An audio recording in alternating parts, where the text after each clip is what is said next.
Today on Movie Reviews with Goatee and Stache, we review two movies. The Hobbit, The Desolation of Smaug. Anchorman 2, Legend Continue.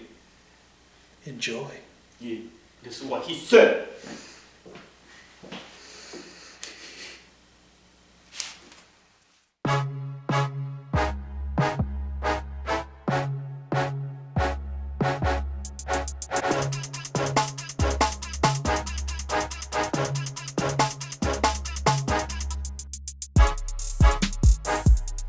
Hey everybody, and welcome to the season finale of Goatee and the Stache movie reviews with these two guys, Don DeGroot and Justin Miller. And with us today, back from filming, Dave brought his banana.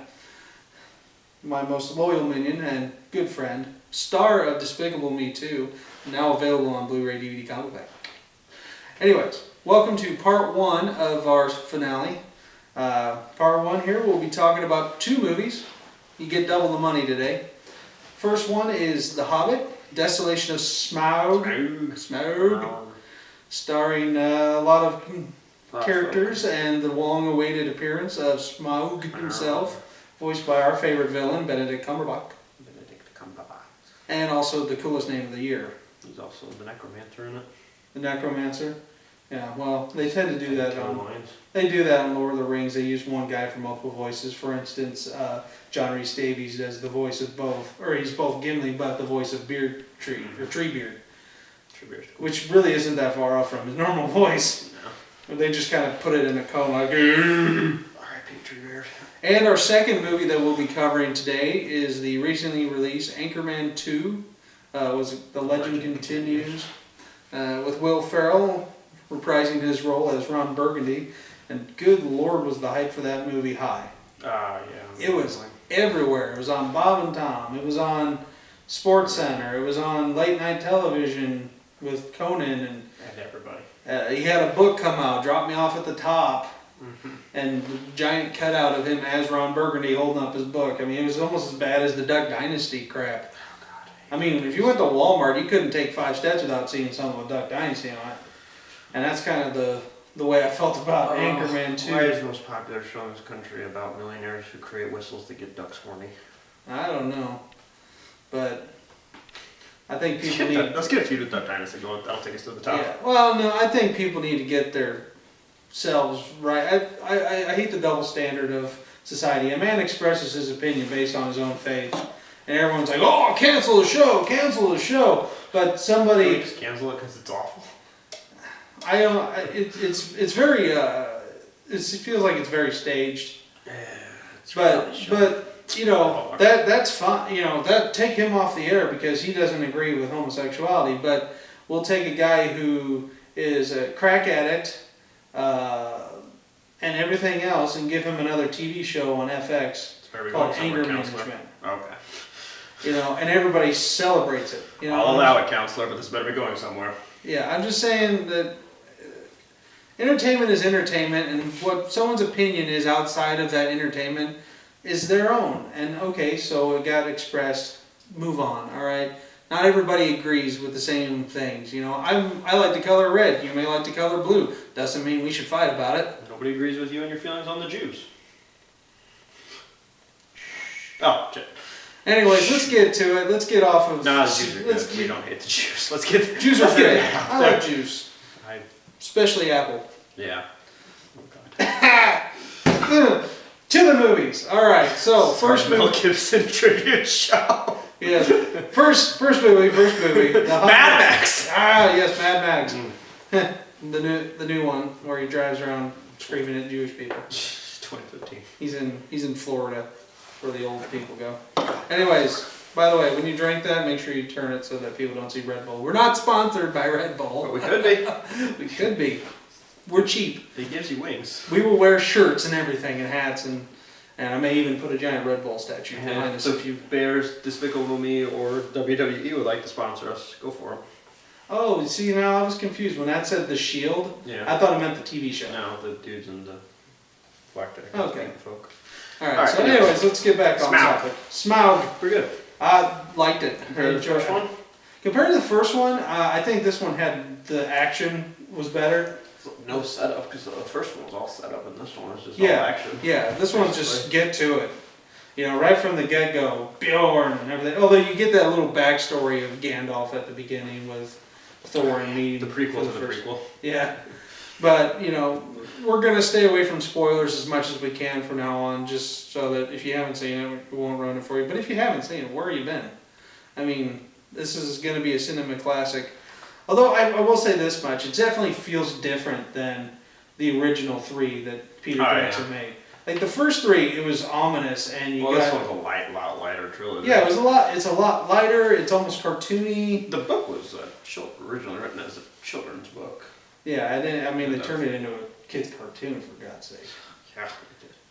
So I don't know if when Tolkien wrote it, was he planning on making that ring the ring of friggin' Sauron I don't think himself? so. I think, or did that just kind of come later? as I know from the last movie came out, when Colbert did his week about The Hobbit, he wrote The Hobbit as a children's book, and he carried the mythology into Lord of the Rings, and then when he goes later in life, he wanted to go back and rewrite The Hobbit as a more adult book, but he never finished it or something. But there's so many, I don't know, kind of things in this that are just going on. It's like boom, boom, boom, boom, boom.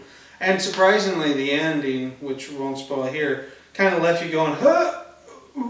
It was much more cliffhanger than What? the first one. What? Yeah.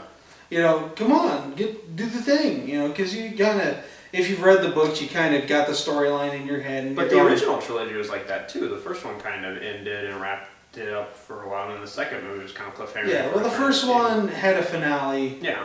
There was a battle. Yeah. They fought in the woods, and then they said, well, Frodo's got to go on his own way, but we're going to go hunt these orcs. Yeah. And that's how that ended. The second one, let's see, I believe... I don't quite remember how it ends, but I know they had the Ent fire. Let's see, no, it was Helm's Deep was the finale. Helm's Deep, The fight at Helm's Deep, which I think happens a lot earlier in the books than the actual movies. But I feel like Jackson stayed a little closer to the timeline of the book in this one. Yeah, he did. Yeah, I think he added quite as much scrap. Yeah, there were a few things in it that weren't, like, for instance, when, I mean, oh my God, the whole sequence in Mirkwood was just like, compared to the book. I mean, it was so long. Yeah, I liked it though.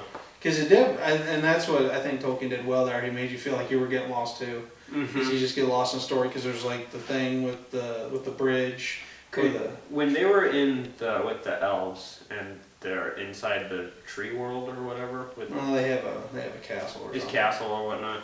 You could really tell that Guillermo del Toro did production design on the series. Because that whole thing just looked like Pan's Labyrinth to me. And I have to say, the most awkward thing about this movie is the love interest triangle thing going on. The Andy Samberg looking dwarf. And, yeah. and, with facial hair. Yeah. Yeah, he's a little better looking than Andy Samberg. He doesn't have quite the nose on him that Andy Samberg has. But there's this weird sort of thing between, let's see, I think that one's Killy. Sure. Yeah, because I think Philly's the blonder one, and Killy's the... So Philly's the legal fan. Yeah. Yeah, and Killy has this somewhat weird sort of flirt thing going on with an elf. So you got a dwarf and an elf hitting on each other, tall rail, and at the same time, she's having a romantic interest with Orlando Bloom's Legolas. And Legolas is total straightforward BA in this one. Yeah. Like he's just like, to kill them. And this is before he became best friends with a dwarf. Yeah. Which there's a funny little foreshadowing scene in there for. We'll ruin it for you, but it involves a future dwarfish friend of his. But the design of this movie is a lot of CG and it is pretty beautiful. I won't lie. A couple of really good action sequences. Yeah, very choreographed. I mean, much more choreographed. I mean, in the original trilogy, there was like Legolas jumping on things and sliding around and shooting, but it wasn't like jumping from barrel to barrel. Yeah, jumping from barrel to barrel, or like in the first movie where it just everything seemed to work perfectly in order. Yeah. Yeah, the ladder was there, then the rock and Bomber diving through 3 levels of things to land with everybody else running. How the hell did he get up there to begin with? Yeah. So it's a little, it's a little distracting in that sense, but you enjoy it. It's very Yeah. it's almost comical at times. Yeah. Like there's a scene right at the beginning. They're running from Bayorn, who makes a very limited appearance in this. He's a bear man. Yeah, he's a bear-ish man. Yeah. And they're running for him, and then Bomber, the fat one, actually starts outrunning everyone. He's so scared, which is kind of funny. Yeah. And he actually kind of looked pretty BA in this one. He had a pretty cool fight scene. Yeah, all the special effects were good though. Yeah, so definitely enjoy it. I feel like they were kind of. I heard a lot of complaining about the first movie was that they didn't really let you experience all the characters. Yeah. In the first trilogy, you got into each character's personality, and they all have more distinctive personalities. Yeah, even Bean's character had some background, and especially in the extended edition, you get to really see what he, Boromir, what he's doing, why he's there, and so they tried to get a little more into the characters this time around. I think they did a good job. They gave each guy some sort of thing that he's dealing with, and then you got I don't know the British actor, but he's pretty popular. Who does he play? He plays the town's mayor, I guess I would call him. Yeah, the mayor's funny. Yeah, he's been in classic comedy bits and stuff, and he actually did a thing with Hugh Laurie. You could see it on Netflix. I'd never watched it, but they do like sketch comedy stuff. Radagast is Sylvester McCoy, the seventh Doctor Who. I know, and I told somebody that who was a Doctor Who fan, and they're like, huh? And I'm like, seriously? I never watched that crap, and I know who he is. I like some Doctor Who. Yeah, and even Radagast makes a small appearance in this one. Yeah, much more limited than the first one. So, about this movie, it's fast-paced. You have to kind of follow along. Helps if you've read the book, really. It really helps. Or else you're going to get a little lost in the story and what's going on. Cumberbatch was real good as Smaug. Smaug, was pretty good. Impressive too. Yeah, and he was very ominous indeed. Very much so. And I don't know, it's kind of weird that they took like an entire 3 chapters or 2 chapters of corresponding between Frodo and Bilbo and Smaug. Uncle Bilbs. And turn it into like a 3 or 4 minute conversation. Although, I mean, it was a little longer because they cut away for stuff. And yeah. Well, And the big question is, does or doesn't, let me word this correctly. Does Bilbo have or not have the Arkenstone? That's the real question. Because he kept trying to get it, but they don't know if he ever got it. Yeah. So that's another cliffhanger. Mm-hmm. And I like, there was a sequence there near the end that was not in the book, involving the smelting and the gold statue. Yeah. That's pretty interesting. Yeah. No spoilers here, but that was interesting. Mm-hmm. Yeah, they did. They add some stuff. I don't know if he says, Peter Jackson says he added everything from appendices and whatnot. I have no idea if it's in there or not. Yeah, see, I didn't. It's interesting and it works. If you're gonna make if that scene was in the appendices, I didn't see where it would fit in the book. Yeah, I don't know. So anyway, I haven't read the book in a long. So anyways, overall, the acting was pleasant. Yeah, it was pretty good. Is good. Ian McKellen, good. Richard Armitage was good as Thorin. Yeah, see, I don't know a lot of the British actors' names that are in this.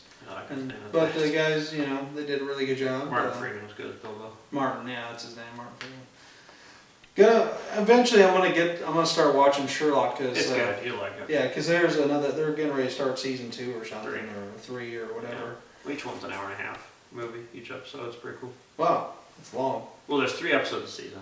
Each an hour and a half, so it's like. Oh yeah, because British TV is different. Kooky. Yeah. It's kooky. Yeah. So, overall, great acting, great story. Obviously, it's one of the best books ever written. Top 10 probably. And at least as good as 50 Shades. Are Are you sad that Sons of Anarchy boy's not going to be in that no more? No, because Tyler Perry's going to be the dude, and then Medea's going to be the lady. Oh, there we go. Wow. It's going to be one weird. You heard it CG. here first, folks. That's going to be one weird CG love scene. Beautiful. Hit me, Howard. Get over her and hit me. Hit me with your shoe or something. Alex Cross. I've seen it. No. I've seen No. it. It's bad. No thanks. I watched it. For the hell of it. Alright, What was your so verdict on Hobbit? The Hobbit Desolation of Smaug for me gets a solid 4 out of 5. Yeah, I'd go B+. B+. Now I didn't go 5, mainly for some of the cliffhanger for one. Yeah. I was a little disappointed where they ended the movie.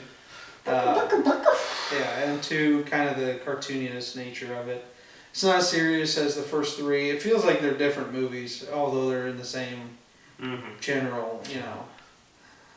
So that was mildly disappointing in that sense. So that's why I didn't get a full 5 for me. But a solid 4.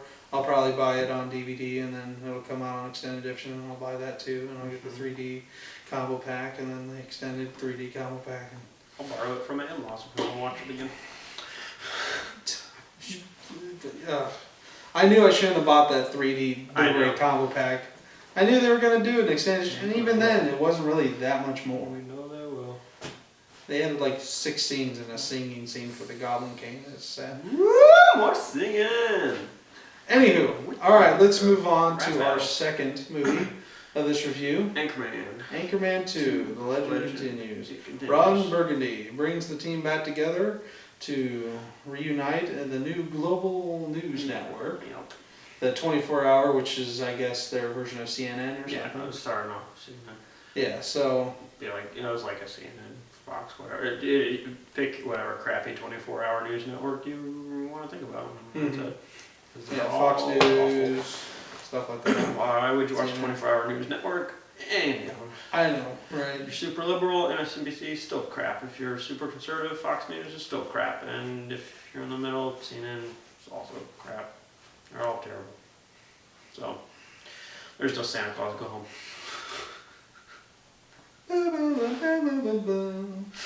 But yeah, that was kind of their point, I think. The 24-hour news was crap anyways. Yeah. I just watched it today, this morning. He's fresh from it. Yeah, so I got... Lingering in the eyeballs, in the cornea. Yeah, which he had detached in this movie. Yeah, spoiler alert, spoiler alert. Ron Burgundy goes blind. For a while. For a little while. But yeah, I liked it. It was surprisingly long for a comedy. It was long. 2 hours. I didn't feel long for me. It lagged at times. Do we want to get in the movie, or I feel like we both have an interesting story about the audience when we went. Oh, Want to God. go first? Okay, well, mine's not a full story because I think they screwed up. So I walk in to see this movie, and I fully knowing what sort of comedy I'm about to see, and sure enough, up in the very top row is an older lady, probably the grandma, and what looks like a 4-year-old child and his sister, who's probably maybe a year older at 5. And they're sitting up there through the credits that included 22 Jump Street. 22! See, thanks, my boy. Which included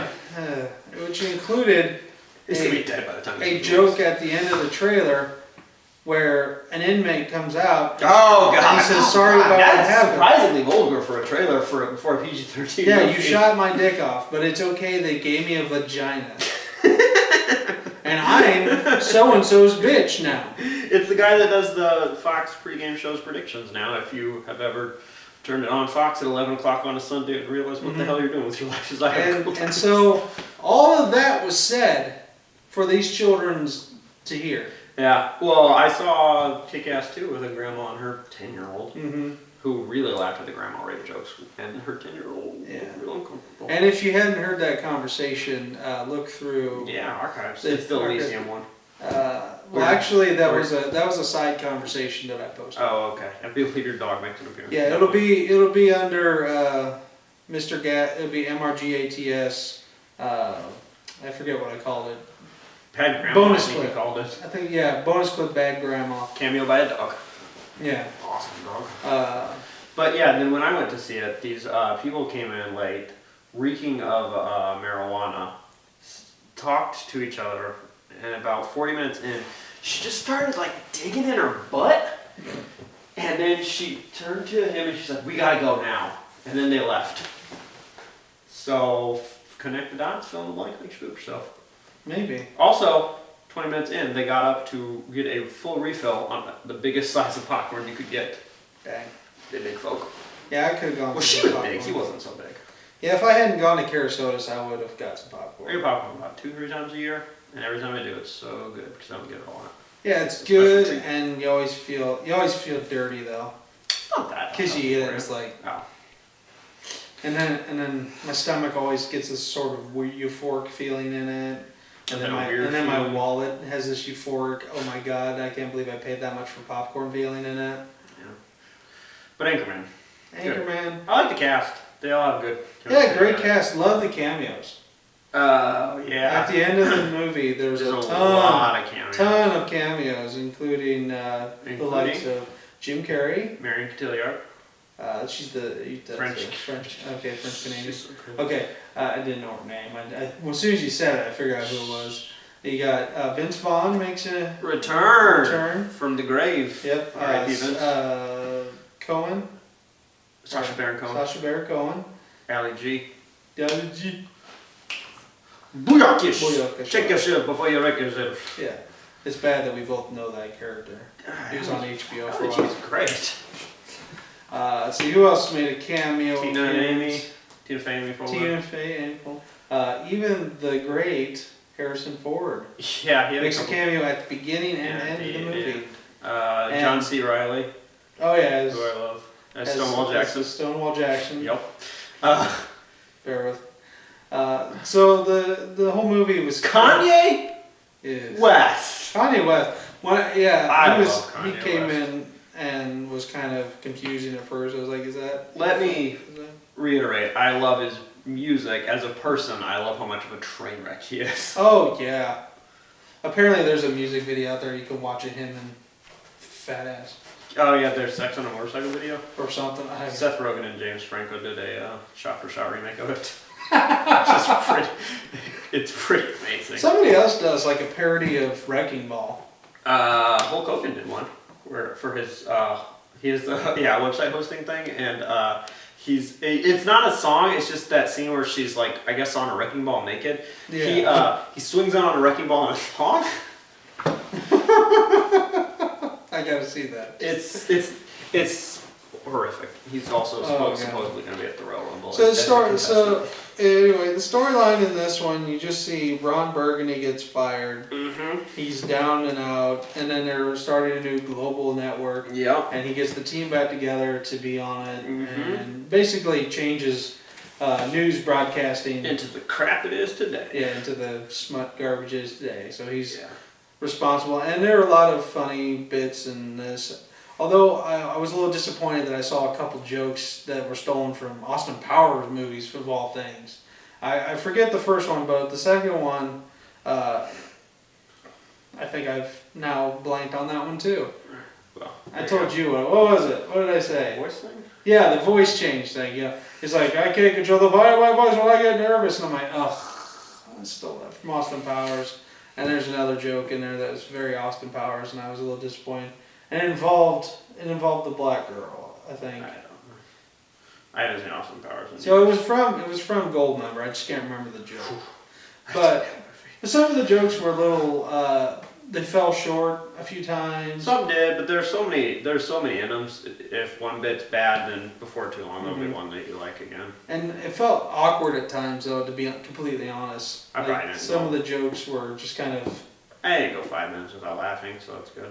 Yeah. I mean, the story. You don't really care about the storyline. I throw a basic storyline, and then they kind of improvise a little bit from there. And I like the whole bit with Goatee. Yeah. Ron Burgundy races a shark. Mm-hmm. It's pretty good. That was kind of funny, but in a kind of weird kind of way. Yeah, that's what you'd expect from it. Mm-hmm. Will Ferrell. I could definitely feel that they just put the camera on him and let him go. Yeah, well, he's pretty awesome. I'm guessing the DVD on this one's going to be a good one. Yeah. Because you're probably going to see a lot of funny little outtakes. Because you could tell by the way they positioned the camera on his face that he's just stood there and started giving one-liners after one-liners. Yeah. He's just going to town. Kind of like what we tried to do when we do intros. Yeah, he's a very funny fella. Yeah, so... I missed him on the last season of Eastbound and Down, though, as Ashley Schaefer BMW. Funny, not as, definitely not my favorite comedy of the year. I like this guy's a lot better. Wasn't really much else out for comedy, though. Yeah, except for Hangover Part 3, but we'll get into that in Part 2 of this review. Yes. So let's give our final verdict. I'd probably also go B+. B plus. I'm only gonna Give give it it a 3. I'm only gonna give it 3.5 out of 5. Simply because it certainly wasn't life changing. It was mindless entertainment for me. That's where I was supposed to be. Yeah. So it is what it is. Brick. Steve Carell's character was crazy as always. I thought that was probably one of the funniest moments is when he's in front of the teleprompter and or the green screen and he freaks out. That's pretty funny. That's good, yeah. Yeah. So, although his character does seem to just be silly at times too. Yeah, his stuff probably missed the most for me. Yeah, because it was just him going, ah, you know. I like the bits where he was, like Jackson, I think, something Jackson, I forget the character's first name, the black lady who's the station manager. She scares him and he hides behind the couch. That's funny. But when he's just screaming for no, Yeah, sometimes it's just, okay, he's loud, I got it. Yeah, because I like the awkward love relationship with Kristen Wiig's character. That was good. That was good. Yeah. So that's our review on those two. We want to thank you for watching so far. Stay tuned. Part 2 will be up very shortly. Depending on how long it takes to load. It may be 1 hour, it could be 2 days. Yep, well, sit by your computer and keep hitting that refresh button. Yeah. Give us some clicks. Because I know. Just give us your clicks. Yeah. So anyways, thanks to you guys for watching so far. Hope you had a Merry Christmas. Yeah. By the way, was nice. Did you have a nice Christmas? Yeah, it was pretty solid. Very good. I saw Anchorman on Christmas. Yeah, it was simple. Got more money than stuff this year, which is always good. There you go. Yeah, I only got 3 solid gifts, and the rest was money and gift cards. So there you go. Buy your own crap. Anywho, thanks for sticking with us. I'll see you guys in part 2. Yep, I probably will.